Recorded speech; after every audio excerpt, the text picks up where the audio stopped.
Hey there, Leon here.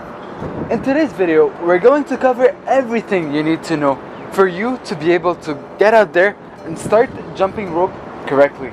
If you're new to this channel, here we cover everything related to jump rope, from workout tips, tutorials, lifestyle, anything that has jump rope into it. So if you're looking to start jumping rope or wanting to advance into jump rope, trust me, subscribing to this channel is an investment that has a positive return on investment. So be sure to do that, and let's get into it.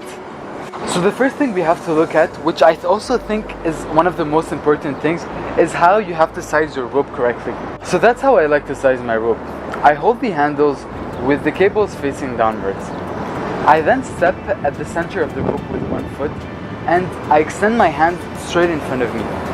A perfect rope length is when your hands are at a 90-degree angle to your body, or when your hands are horizontal. Anything less than a 90-degree means your rope is too short. Anything more than that, it's too long. So get your rope size correctly and forget about it. The second thing we need to look at is how your hands are moving while you're jumping rope. I believe that the best way to know how to do something right is to know how to do it wrong. So here's what a bad form looks like. As you can see, I'm rotating my entire shoulder just so that I can be able to rotate the rope around me. It doesn't have to be that way. Your shoulders actually don't need to move. Your shoulders have to be tucked to the size of your body at all times. They don't have to move. The only thing that does have to move is your forearm and your wrist.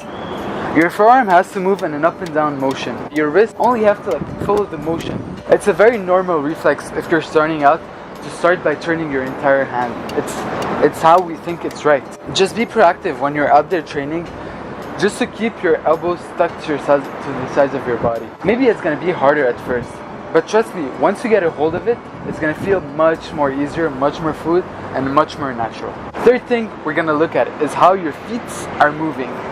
This is where most of the beginner mistakes happen. You're trying to jump too high to help the rope pass under you. In theory, it works. Practically, it does not. You need to keep your legs next to each other and jump on the toes of your feet. On the toes of your feet, yes. It's a natural reflex to bring your heels up while jumping. Also, be proactive. It's all about being proactive, knowing, and then applying it in the field. So be proactive when you're starting to jump rope, not to raise your heels. Number 4, your timing while jumping rope. If you're struggling to time your jumps correctly when you're starting to jump rope, there's a 99.9% chance you're actually jumping too fast. Once you do your first jump, land on your feet and wait. Take your time. Wait for the rope. Try to be patient with your timing. A good way to train on your tempo is to start using a metronome. Up until today, I still use a metronome to work on my timing. Not only following a constant tempo is going to make it easier for you, it's also going to make your entire movement look more fluid, especially when you're going to go and advance into more tricks like the cross, side swing, all those things. They just look much nicer when they're timed correctly. Something about me. I'm a self-taught jump roper. I've learned jump roping in the field. I've learned it in the gym, and I didn't really seek knowledge on the internet or anywhere else. I do think that what I did was a double-edged sword. On the good side, I did learn from experience. I was failing, constantly and constantly learning by myself. But on the other side, I didn't have a helper, a mentor if you want, to help me and guide me into jumping rope correctly. From the very beginning, I developed this habit, which I thought really helped me. But on the long term, I realized it's hindering my improvements, honestly. This habit is actually looking down at my body while I jump rope. It might seem like a small thing, but if you look at some of my videos today, when I'm doing more challenging stuff with a faster pace, you're gonna see my head slowly starting to shift downwards for me looking at how my hand and my feet are moving. I've really developed that so I can better time everything.